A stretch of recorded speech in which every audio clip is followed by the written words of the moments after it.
자, 이제 오늘부터 욥기가 끝나고 이제 시편으로 갑니다. 시편 1편입니다. 시편 1편. 너무 익숙하고 잘 알고 있는 말씀이기도 합니다. 자, 시편 1편 6절까지 한 목소리로 합독하면서 봅시다. 시작. 복이 있는 사람은 악인들의 꾀를 따르지 아니하며 죄인들의 길에 서지 아니하며 오만한 자들의 자리에 앉지 아니하고 오직 여호와의 율법을 즐거워하여 그의 율법을 주야로 묵상하는도다. 그는 시냇가에 심은 나무가 철을 따라 열매를 맺으며 그 잎사귀가 마르지 아니함 같으니 그가 하는 모든 일이 다 형통하리로다. 악인들은 그렇지 아니하며 오직 바람에 나는 겨와 같도다. 그러므로 악인들은 심판을 견디지 못하며 죄인들이 의인들의 모임에 들지 못하리로다. 무릇 의인들의 길은 여호와께서 인정하시나 악인들의 길은 망하리로다. 아멘. 시편입니다. 시편. 바로 들어가기 앞서서 시편에 대해서 기본적인 어떤 개요 특징에 대해서 우리가 좀 알 필요가 있습니다. 이 시편은 이제 세페르 테힐림이라고 합니다.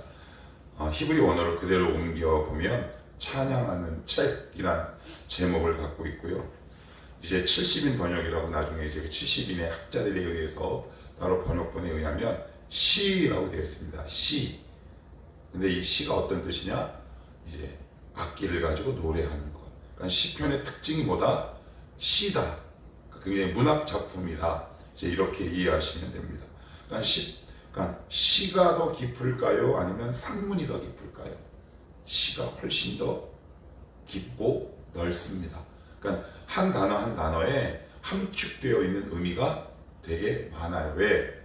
길게 쓸 말을 함축했기 때문에 당연히 그렇겠죠. 그러면 이 시편은 언제 쓰여진 것이냐? 그러니까 언제 쓰여진 것은 정확히 모르고요. 쓰여진 기간이 중요해요. 시편 90편에 보시면 모세의 노래 이렇게 되어 있습니다. 그게 이제 시편의 효시죠. 그때부터 언제까지? 느헤미야 시대까지. 그래서 약 1000년 동안 쓰여진 책이다. 그러니까 역사성을 담보하고 있는 거예요. 그러니까 이 시는 그냥 추상적으로 막 머리에 그린 것이 아니라 이 시편 기자들이 살아온 삶의 그 현실을 따라 희로애락을 자기의 감정을 시로 표현한 책이다. 이제 이렇게 보시면 돼요. 자, 그러면 이 시편의 목적은 과연 뭐냐? 이 시편의 종류가 있어요. 감사, 탄식, 저주, 그 다음에 찬양, 그 다음에 구원, 굉장히 많습니다. 그러니까 그렇다니 이 의미는 무슨 말일까요? 우리 인간이 겪을 수 있는 희로애락에 관한 감정들을 그대로 누구에게? 하나님께 표현한 시라는 이야기예요. 그래서 찬양과 기도의 중요성을 이야기하고 있습니다. 그리고 공적인 찬양과 기도의 모범의 필요에 대해서 얘기하고 있죠.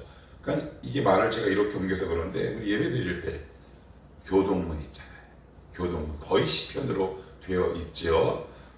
그래서 예배 드릴 때 이 시편을 이제 많이 사용을 하고요. 그리고 세 번째는 개인적이고 인격적인 교제의 중요성에 관해서 이야기해요. 그러니까 여기 다 시편 기자들이 개별적으로 만난 하나님에 관해서 노래하고, 그리고 때로는 불평도 하고, 때로는 탄식도 한 거죠.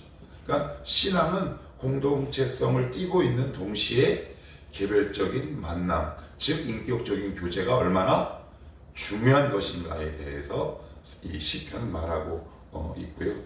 그리고 마지막으로 하나님만이 바로 이스라엘의 왕, 우리의 왕임을 선포하고 있어요. 마지막으로 이게 정말 중요한데, 그럼 시편은 어떤 거냐? 시편은 뭐예요? 누가 누구에게 한 건가요? 사람이 하나님에게. 맞아요. 이게 중요해요. 그러면 신명기는요, 하나님이 인간에게. 그러니까 이게 시편이 뭐냐면 이거예요. 하나님 말씀을 받은 우리 성도의 반응에 관해서 기록을 하고 있는 거예요. 어떻게 반응해야 하냐, 그리고 어떻게 반응하는가, 이 차이가 중요해요. 해야 한다는과 그리고 하는 모습을 쭉 적은 것과는 다 다르단 말이에요. 이 두 가지를 다 갖고 있어요. 예를 들면 너 이렇게 해야 돼 라는 말씀도 있지만 이런 반응도 있구나. 탄식이잖아요. 불평도 이 안에 있단 말이에요. 그래서 정리하면 말씀을 듣고 그 이후에 성도에게 일어나는 반응에 관해서 쓰여진 시가 바로 시편이다. 그러니까 이 말씀을 누구의 관점으로 이해하면 좋을까요? 나는 지금 하나님 앞에 어떠한 반응을 하고 있는가. 그래서 우리 인간의 반응이 되게 복잡하고 분량이 많잖아요. 그래서 시편이 몇 편까지 있어요? 150편까지 있단 말이에요. 이게 무슨 말이에요? 150가지의 반응이란 얘기예요. 100인 100색, 10인 10색이란 이야기죠. 말씀을 딱 듣는데 어떤 사람은 이런 사람이 있고 어떤 사람은 할렐루야 이런 사람이 있고 어떤 사람은 어때요? 하나님 말씀은 이런데 저는 왜 이래요? 라는 반응도 있지요. 그래서 이 시편은 되게 입체적인 것이다. 이 부분이 참 중요해요.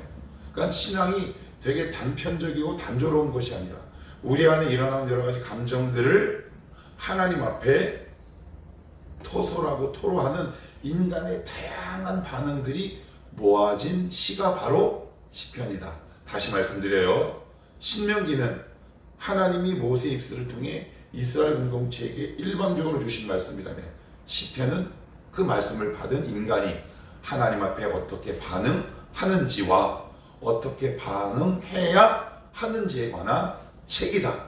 이 부분을 잘 염두에 두셔야 돼요. 그래서 안 그러면 그냥 하나님 말씀 맞아 이러면 이제 의미를 반밖에 이해하지 못하는 좀 안타까운 현상들이 발생할 수 있다. 자, 말씀에 대한 뭐라고요? 반응이라 그랬어요. 반응. 자, 그러면 우리 그 반응을 한번 살펴봅시다. 그런데 오늘 시편 1편은 이거 교회 물 좀 먹은 사람이라면 다 알아요.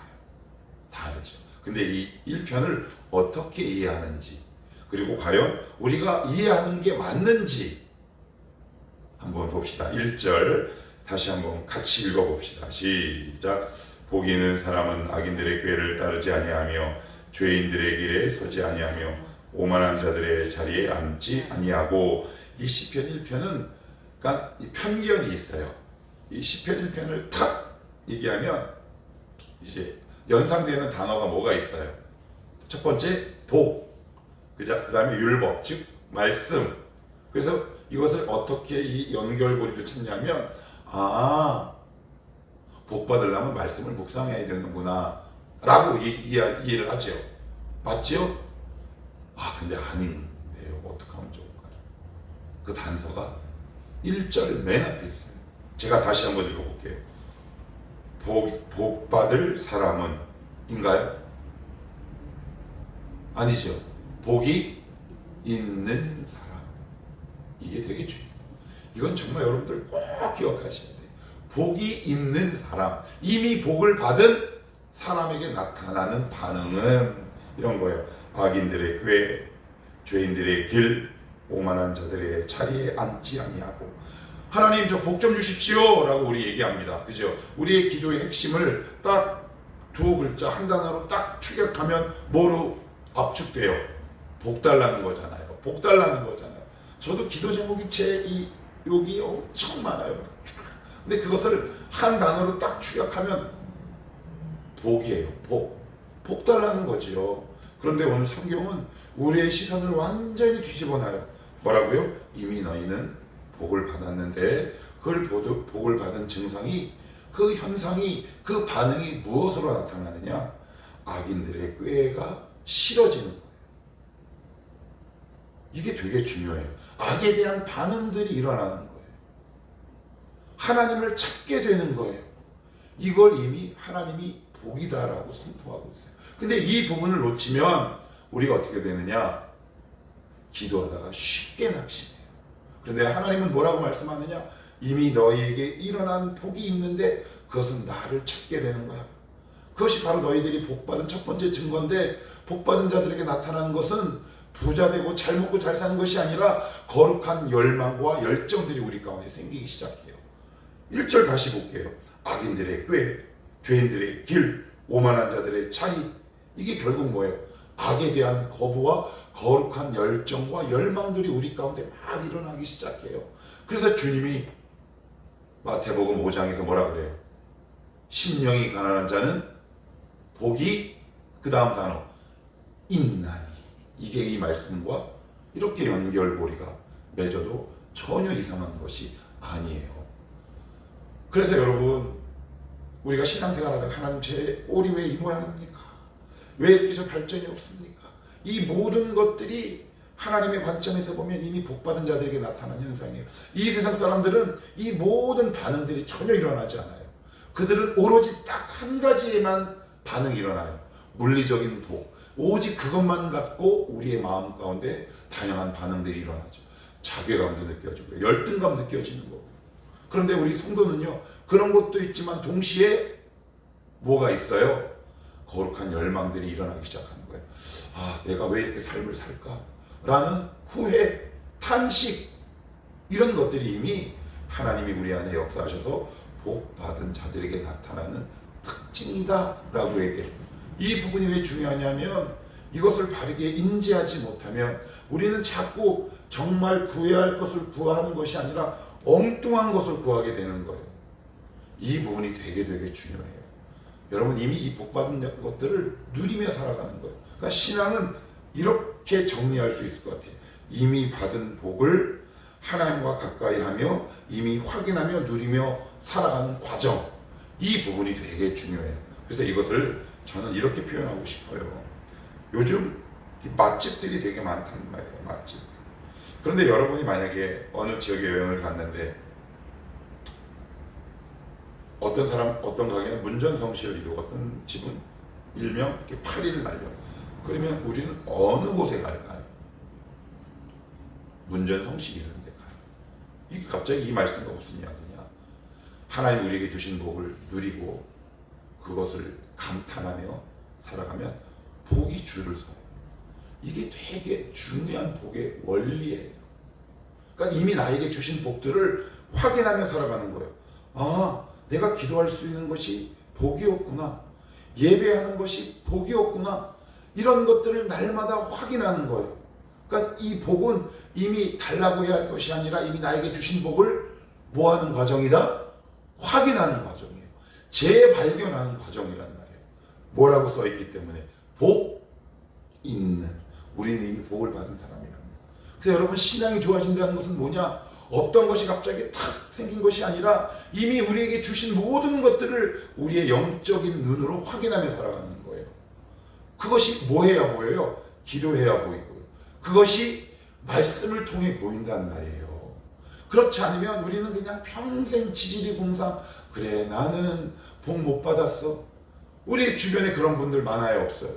많아요. 예수를 오래 믿었음에도 불구하고 하나님이 이미 우리에게 주신 복들을 누리지 못하고 만끽하지 못하는 거예요. 그래서 어깨가 쭉 쳐져 있죠. 그러면서 아유 부럽다 마냥 이러고 살아요. 우리의 기도가 무엇을 향해야 하는지, 그리고 우리의 기도가 무엇을 지향해야 하는지. 그래서 우리가 정말 해야 될 기도가 뭐냐면, 하나님, 이 기도를 통해 하나님이 이미 나에게 주신 이 복의 위대함과 가치를 발견하게 하옵소서. 예수의 가치를 발견하게 하옵소서. 은혜의 가치와 그 가격을 보게 하옵소서.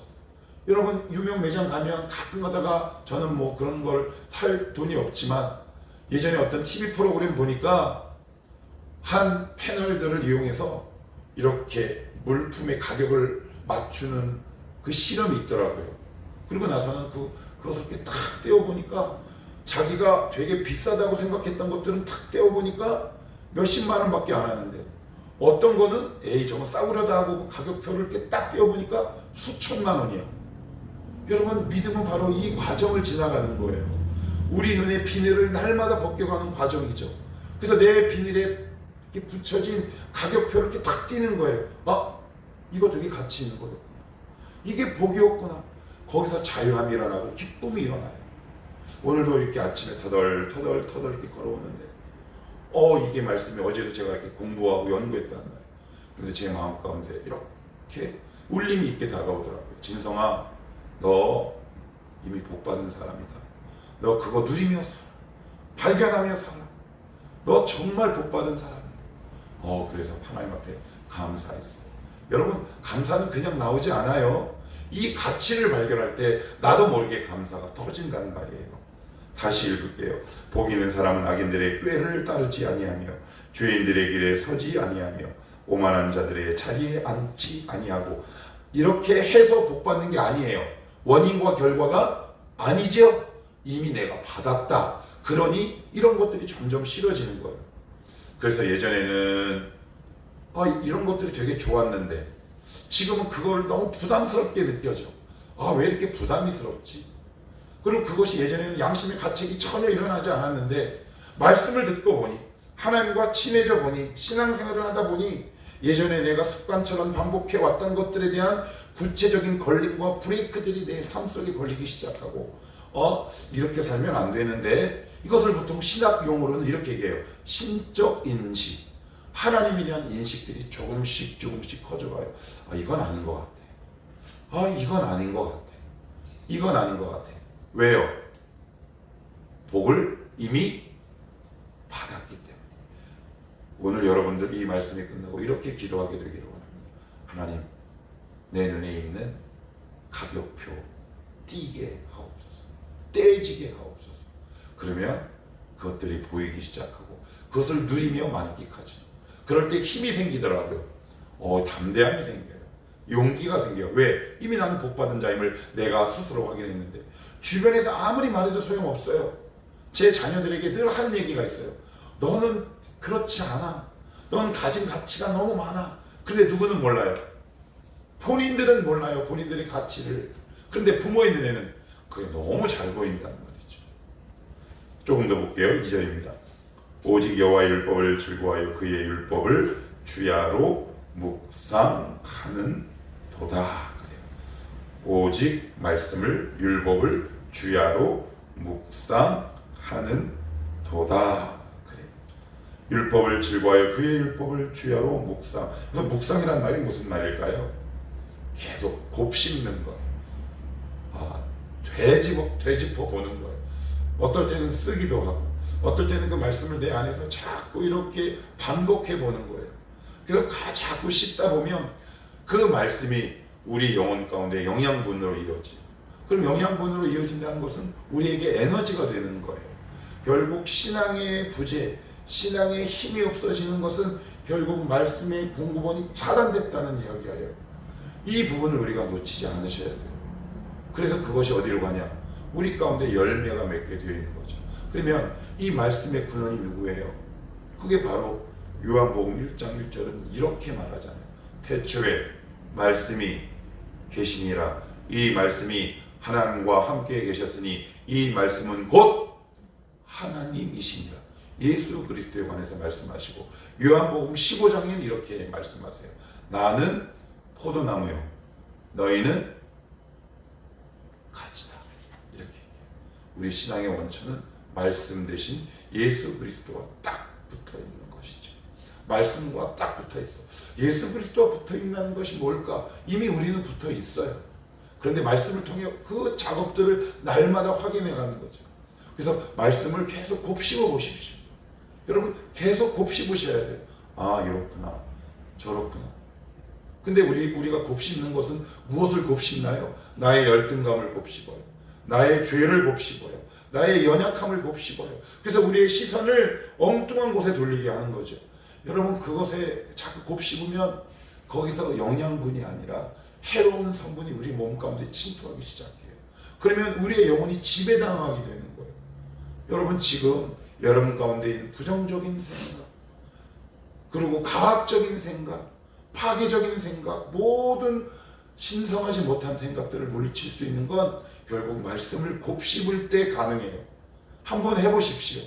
그것이 맞는가 아닌가. 근데 그런 작업도 한 번도 해보지 않고 어떻게 우리가 신앙생활을 해볼 수 있겠습니까? 자, 그래서 3절에서도 이렇게 얘기하잖아요.